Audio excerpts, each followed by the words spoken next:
vou falar um pouquinho sobre o luto. Eu não vou falar um pouco do que eu vivi, porque não dá para, um pouco tempo, falar tudo que eu vivi, tudo que eu passei, como foi, mas eu quero compartilhar com vocês algo que me ajudou nessa caminhada, que me ajudou a passar pelo luto, né? Como foi isso? O luto é o luto é um dos períodos de maior.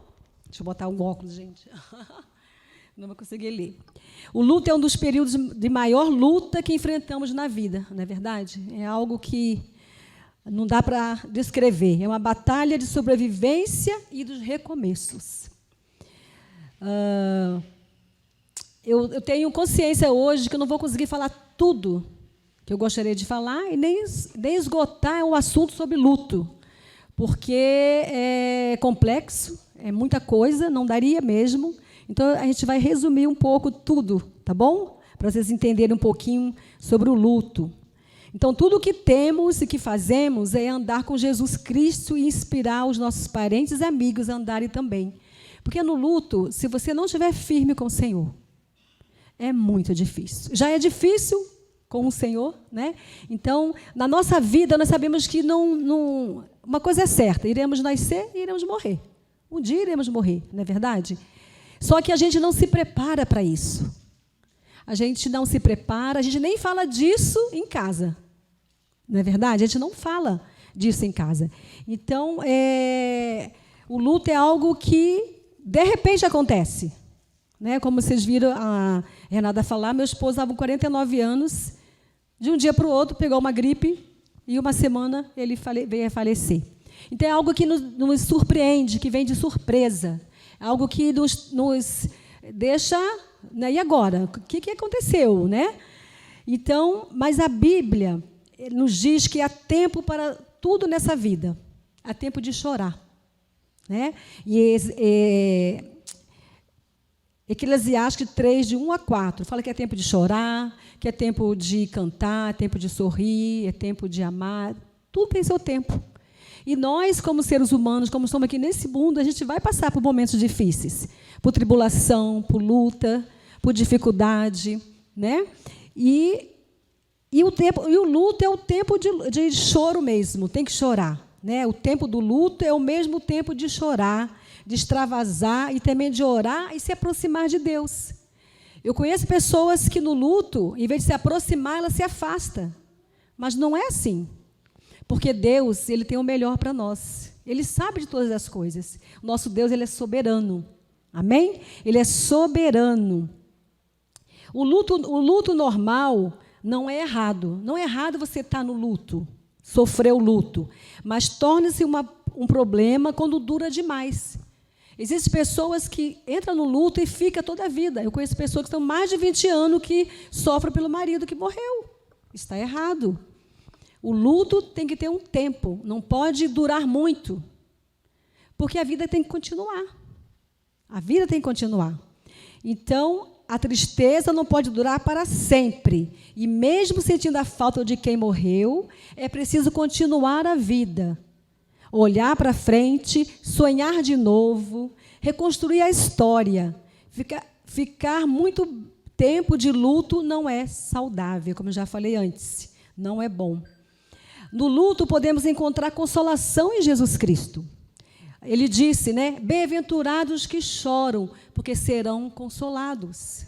Ele nos garante isso, Ele vai nos consolar.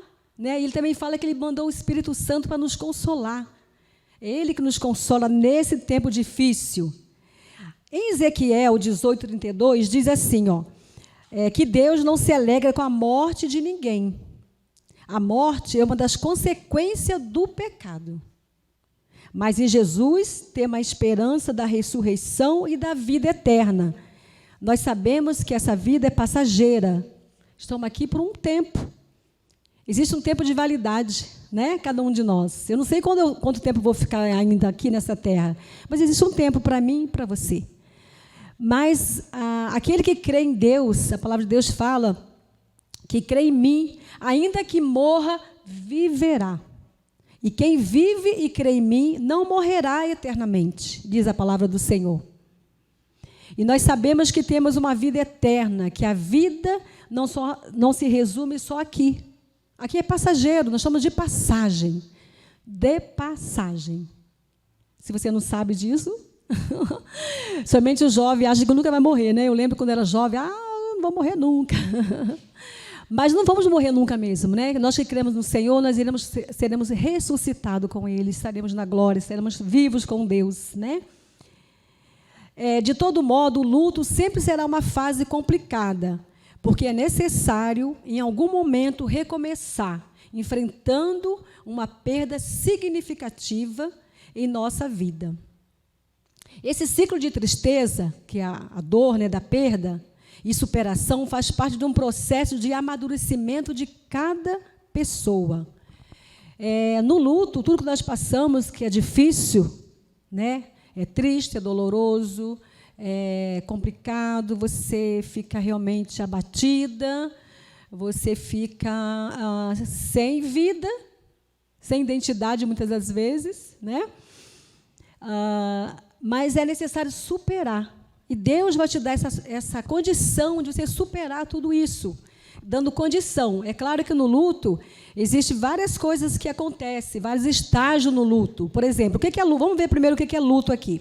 O luto é um processo psicológico de adaptação a alguma experiência de perda. Trata-se de um período de recolhimento e introspecção para assimilar o sentimento de saudade e aceitar a nova realidade. Isso que é perda, que é luto. O luto pode ser não só de perda do ente querido, tem várias outras coisas, mas hoje estou falando só sobre perda de um ente querido, né? Então, cada indivíduo reage de uma forma, a depender da sua estrutura emocional e vivências. O luto difere de pessoa para pessoa. Uns demoram mais, outros menos, né? Mas não pode ser a vida toda, como eu falei. Não pode. E aí eu estava lendo um artigo da Elizabeth, uma psiquiatra chamada Elizabeth Kübler-Ross, acho que é isso. Ela tem um livro chamado Sobre a Morte e o Morrer. E ela coloca cinco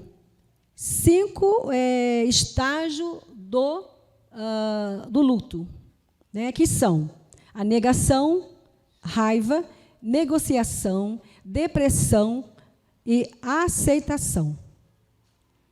O estágio da negação é conhecido também como fase de isolamento.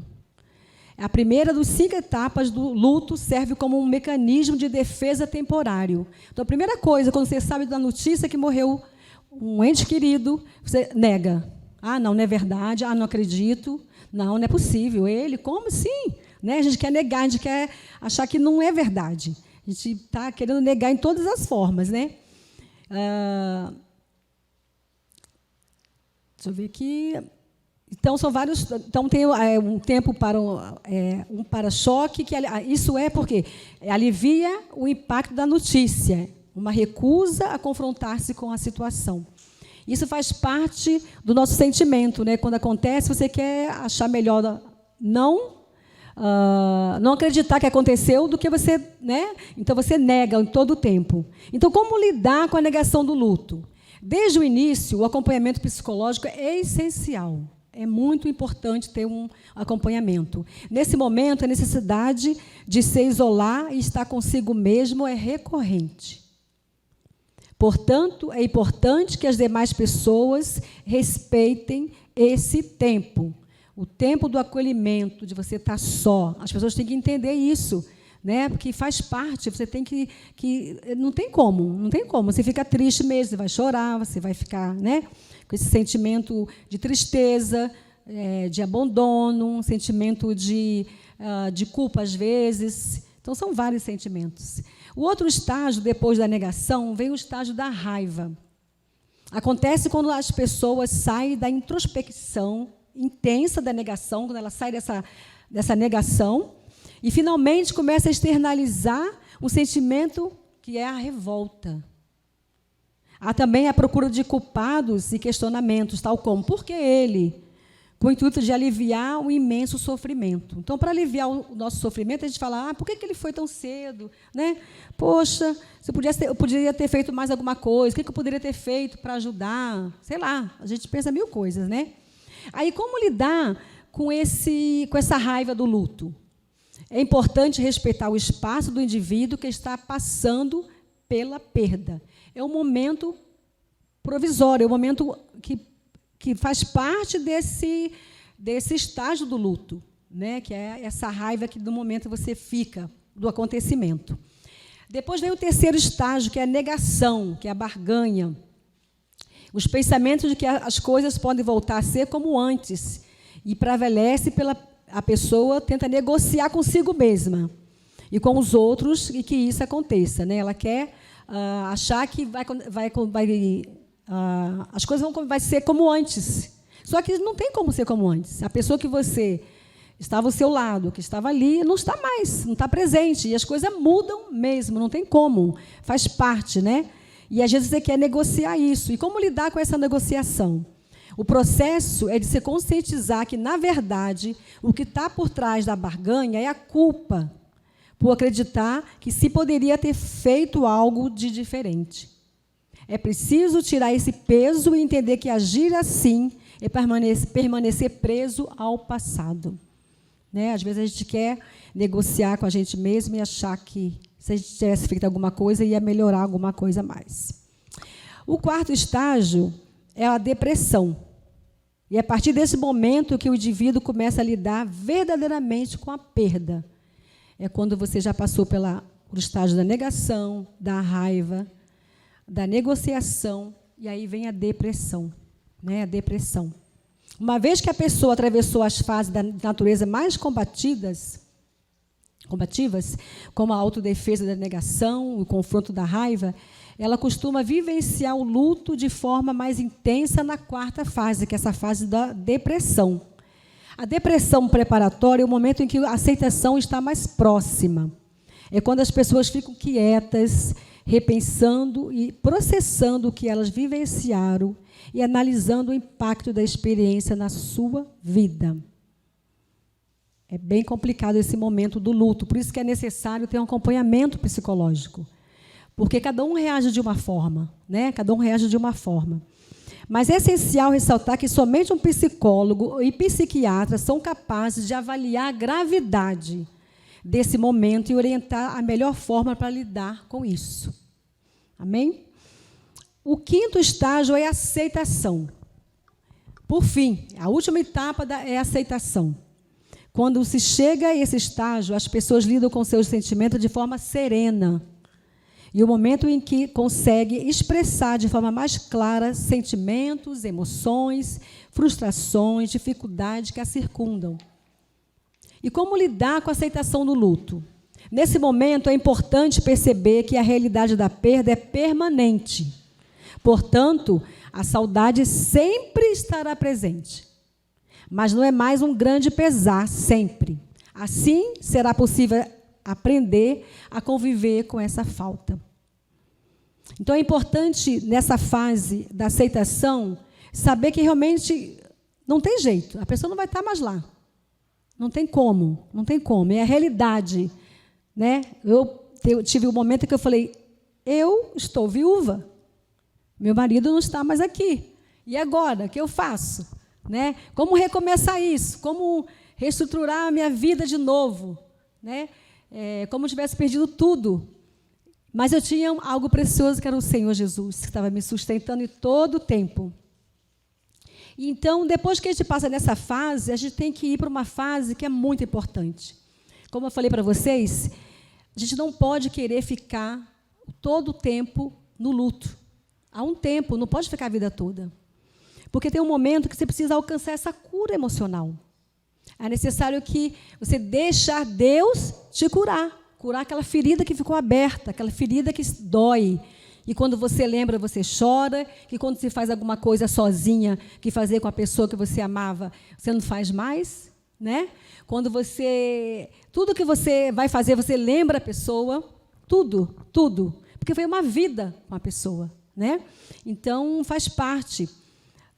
Então, essa cura emocional é necessária. É necessário tirar todos os traumas que foi causado nesse luto, todos os traumas que você viveu.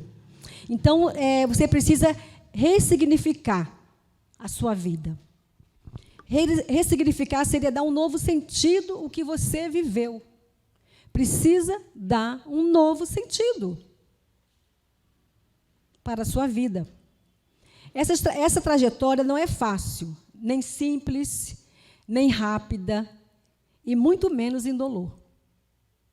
Mas não adianta tentar fugir de todas as etapas que um processo de cura emocional envolve. Tudo tem um processo. Você tem que ter paciência com você, paciência no processo de cura, paciência no processo, primeiro, do luto, todo esse processo, e no processo de cura. Você precisa ter essa paciência. E o resultado de uma cura emocional em uma determinada área surge quando você consegue se lembrar do passado e das histórias que aprisionaram um dia sem sentir dor, sem se vitimizar, sem culpar ninguém, sem sentir raiva, mas livre para construir e viver uma nova história. Lembro que era difícil, assim, no luto, muitas das vezes, ver foto do meu marido, assistir pregação. Até hoje eu não consegui assistir pregação ainda. Mas hoje já não dói mais. Eu já lembro dele com uma saudade gostosa, vamos dizer assim, se existe saudade gostosa. Mas, assim, porque vivemos momentos felizes, vivemos momentos bons, que você vai relembrar e falar, puxa, valeu a pena, tudo que vivemos. Vamos lá. Então, há dois tipos de dor, a dor da mudança e a dor permanente como você está. Você vai escolher aí. Você quer a dor da mudança ou a dor de permanecer como você está? Você tem que escolher. Não é bom nenhum dos dois, mas uma é boa, que é mudar. A mudança é boa. Não é possível eliminar nem apagar nossa história de vida, mas é possível desenvolver um novo olhar com esperança e fé. Lembro que eu estava olhando aqui e até anotei, a gente vai ver no livro de Lucas, no capítulo 8, do verso 43 ao 48, que fala sobre a mulher do fluxo de sangue, a mulher que foi curada. Não vou entrar aqui aprofundar nessa passagem, vamos passar rápido, mas eu destaquei aqui algumas coisas que essa mulher demonstrou, que nos ensina hoje. Uma delas, essa mulher estava cansada de tentar resolver a situação sozinha. Vocês conhecem a história da mulher do fluxo de sangue, Que ela foi curada, ela tinha 12 anos, sofria de uma hemorragia, e ela gastou tudo o que tinha e nada, ela não foi curada. E um dia, ela sabendo que Jesus estava passando ali, ela falou, eu vou lá. A menos se eu tocar na orla do seu vestido, eu serei curada. E essa mulher enfrentou a multidão, enfrentou situações que ela nem poderia estar, porque, naquela época, a mulher menstruada, ela não poderia estar junto com as outras pessoas. Não podia tocar em ninguém. Mas aquela mulher, ela teve uma coragem, uma fé, uma perseverança tão grande, que ela falou com ela mesma, não preciso nem ele falar nada, eu só quero tocar. Eu quero, assim, bem devagar, que ninguém me veja. Eu quero tocar. Tanto quando ela tocou, Jesus sentiu, porque saiu virtude, saiu cura dele. E uma multidão. E Jesus perguntou, quem me tocou? Os discípulos, como, mestre? Uma multidão aqui, como que você... Não tem como, todo pode ter tocado. Mas não, foi diferente. Aquela mulher, ela tinha uma necessidade, ela queria uma cura e ela buscou isso. Então, isso que eu queria deixar para vocês. Ela enfrentou a multidão, ela creu que somente Jesus poderia curá-la. Ela tocou na roupa de Jesus. Ela se prostrou, se humilhou. Ela contou a sua história depois. Ela recebeu uma nova identidade. De quê? Filha. Jesus falou, filha, a tua fé te curou. Ela recebeu a cura, a libertação e a paz. Talvez você esteja como essa mulher, sem esperança, sem vida, morrendo. não fisicamente, mas talvez psicologicamente, né? Cansada, achando que não vai conseguir, achando que você não tem jeito, que Deus não te ama, que você é incapaz, né? Que você não vai conseguir recomeçar a sua vida. Mas essa mulher, ela teve coisas aqui que nos ensina muito, né? Uma da coisa, ela reconheceu que tinha um Deus que poderia curá-la. Então, para sairmos do luto, para sermos curada, nós temos que reconhecer que existe só um que pode nos curar. Que só um que sonda o nosso coração, que sabe que você vive. Porque Jesus, ele também chorou, lembra? Quando Lázaro morreu, Jesus chorou. E por que nós não podemos chorar? Podemos chorar sim, claro. E Jesus chorou, e ele entende o que você está passando. Eu lembro que muitas das vezes eu ia para o meu quarto chorar, e eu falava, Jesus, me coloca no seu colo. Eu quero estar no seu colo, o Senhor sabe o que eu estou sentindo. O Senhor sabe o que eu estou passando. E naquele momento de choro, às vezes de desespero, eu encontrava a paz em Jesus. Eu encontrava o amor de Jesus. Eu encontrava o carinho de Jesus. É como que ele falasse assim, filha, vem, fica aqui pertinho, eu posso te dar esse alívio. Eu posso te ajudar. Né? E muitos dias foram assim, Deus sempre. Eu chorava, mas quando eu levantava, eu era uma nova rosa. Eu levantava, era uma nova mulher. Porque Deus me renovava. Mas existe e precisa nós querermos isso. Eu lembro que um dia eu falei, Deus, eu não aguento mais sofrer, eu não quero. Eu já entendi tudo, já passei das fases, agora eu quero ir para outra fase, eu quero ser curada. Mas eu quis falar, eu precisei falar isso para Deus. Deus, eu preciso ser curada. Deus, eu quero.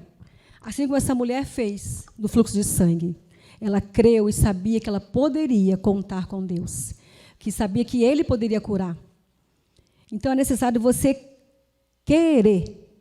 Dentro de um processo de cura, o querer é essencial.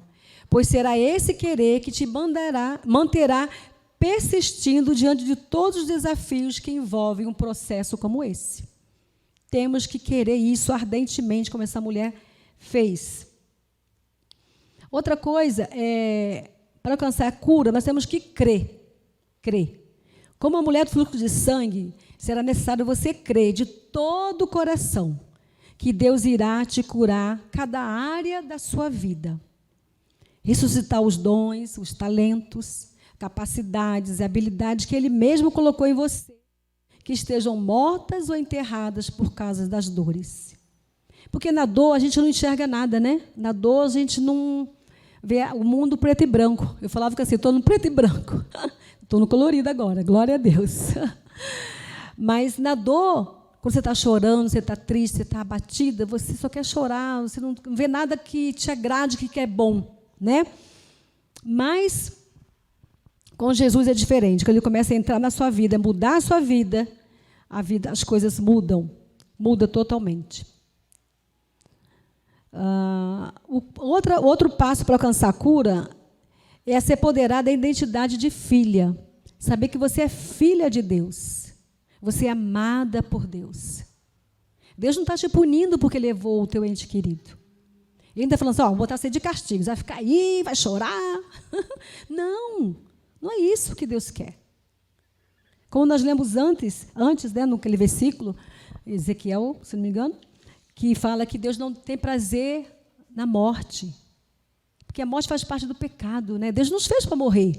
Mas o pecado veio e temos que morrer. Mas sabemos que existe uma vida eterna com Ele. Isso é muito bom. Então, se apoderar dessa identidade de filha. Você é filha, você é amada, você é preciosa. Deus tem um plano na sua vida. Se o teu ente querido, seja marido, mãe, quem for, faleceu, Deus tem um plano com você. Eu lembro que um dia eu falei assim para Deus, Renata. Falei, Deus, por que eu não fui, em vez do meu marido ir? Porque ele era pastor, fazia tanta coisa, super dinâmico. Eu aprendi muito com ele. E Deus falou para mim assim, sabe por que não? Porque eu já acabei a obra. Você ainda não acabei. Ainda falta uma estrada, né? Então, existe um propósito de Deus na sua vida. Você não está aqui por acaso. Não está aqui por acaso. Tem um propósito de Deus. Então, se apodere dessa identidade de filha. Né? A palavra de Deus fala que o próprio Espírito testemunha ao nosso espírito que somos filhos de Deus. Está lá em Romanos 8,16. Outro passo para alcançar a cura é confiança, é perseverança. A confiança em Deus é parte importante do processo, porque haverá momento em que as coisas parecerão piorar e você terá que confiar em todo o tempo. Confiar em todas as coisas, confiar que todas as coisas contribuem para o bem daqueles que amam a Deus. E outra coisa muito interessante que na palavra de Deus fala que o Senhor, Ele cuida da viúva, né, do órfão. Você não está desamparada. Quanta coisa Deus tem me dado, que eu falo assim, Senhor, que coisa linda. Porque Deus cuida de você, se você é viúva, se você é órfão, Deus cuida com o maior prazer. É o órfão, a viúva e o estrangeiro. Deus fala para a igreja que tem que cuidar dessas pessoas, porque são pessoas frágeis, que passaram por tantas lutas, dificuldades, né? Então, a perseverança, a confiança em Deus tem que estar muito, muito mesmo. É buscar em todo o tempo essa confiança em Deus e perseverar nas promessas de Deus. A Renata falou aqui que agora eu estou modelando, né? Nunca imaginei, amados, de fazer tanta coisa que eu fiz depois que meu marido morreu. Fiz muitas coisas com ele, muita. Trabalhamos muito para o Senhor. Graças a Deus, desde que nos convertemos, eu conheci o meu marido antes dele se converter, eu também não era convertida, nos convertemos, eu me converti primeiro, depois eu levei ele para Jesus, só fui namorar ele depois que ele se converteu, e Deus fez uma obra linda no meu marido, fez uma obra maravilhosa. E então, me perdi aqui. Sim, então, e Deus começou a mudar muitas coisas, como eu falei, eu fiz muitas coisas com ele, mas depois que passou o vendaval e veio a bonança, nós vamos ressignificando a vida. Né? Eu continuo trabalhando para Deus, continuo fazendo coisas para Deus, mas Deus começou a me dar coisas que eu nunca imaginei e que eu vejo hoje que eu gosto, né? Que faz parte de mim, da minha essência, que eu não sabia. Então, é assim que Deus faz, né? Então, nunca desista, persevera. Porque quem não persevera não vai chegar a lugar nenhum, né? Porque existe um processo e depois você vai obter esse resultado, depois que passar por todo esse processo. Penso que a vida toda é sobre permanecer.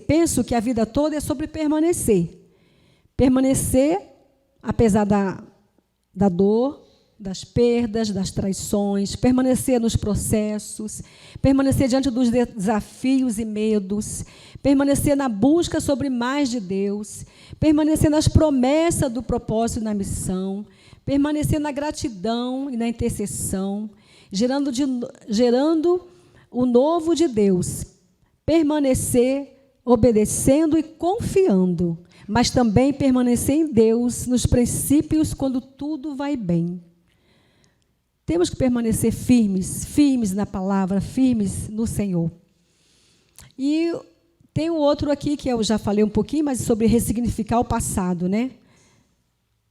É necessário buscar um novo olhar e dar um novo sentido no que você viveu.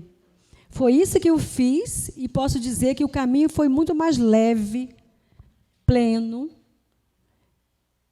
e hoje me sinto completa no Senhor, que antes eu não me sentia completa, quando tudo aconteceu, né? Se sente completa, se sente vazia, mas aos poucos o Senhor vai restaurando, vamos ressignificando a nossa vida no Senhor.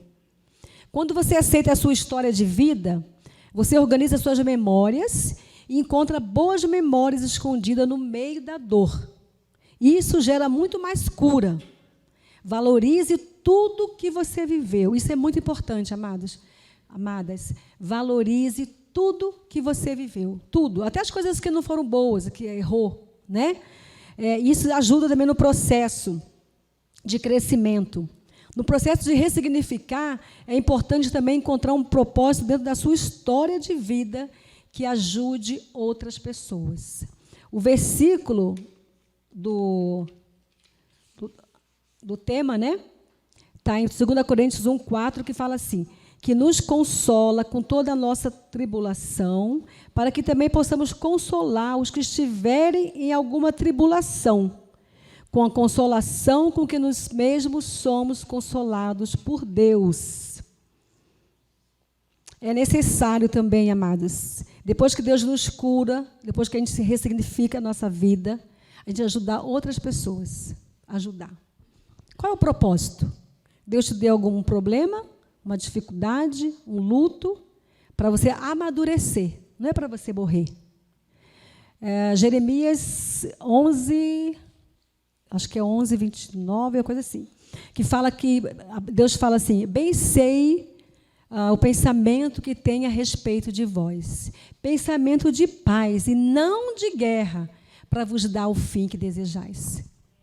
Deus tem pensamento bom a teu respeito. Ele tem coisas para você fazer. Ele tem propósito na sua vida. E depois que a gente passa desse período todo da cura, que Deus fez, tudo isso, a gente precisa entender, como eu falei agora há pouco, que Deus tem um propósito conosco. Esse propósito de falar do que Deus fez na sua vida para outras pessoas que estão passando a mesma coisa que está passando. Hoje, sempre, de vez em quando, eu recebo ligações de pessoas que ficaram viúvas, me perguntam, Rosa, como é que você conseguiu passar? Como é que foi? Qual o processo? E você pode aconselhar, você pode conversar. E é tão bom ver, né? Às vezes você não precisa nem falar nada, é só ouvir, dar o ombro para a pessoa chorar. Quantas vezes eu já chorei com tantas viúvas? Porque eu sei o que é essa dor. Então, quando alguém te procura e fala, eu choro junto. Mas depois eu tenho uma palavra de ânimo, olha, eu venci, você vai vencer. Eu venci, eu perseverei, eu busquei, eu quis a cura. Então, é necessário querer a cura. Glória a Deus. Não menospreze a sua história, por menor que você pense que ela seja. Sua história pode levantar alguém da cama, pode curar, pode salvar, pode libertar, pode restaurar. Deus quer usar você para abençoar outras vidas que estão necessitadas do amor de Deus. Queridas, teria mais coisa, mas o tempo é curto. Então, se você quiser saber mais coisas, mais detalhes, você pode me procurar depois, tá bom? E que você possa, assim como eu fiz, ressignificar a sua vida. E saber que existe um Deus que te ama, um Deus que te abraça, um Deus que está com você, um Deus que quer te levantar, quer te usar para restaurar muitas vidas através da sua vida e da sua história. Que o Senhor te abençoe, que o Senhor te dê força para prosseguir, tá bom? Obrigada, Deus abençoe.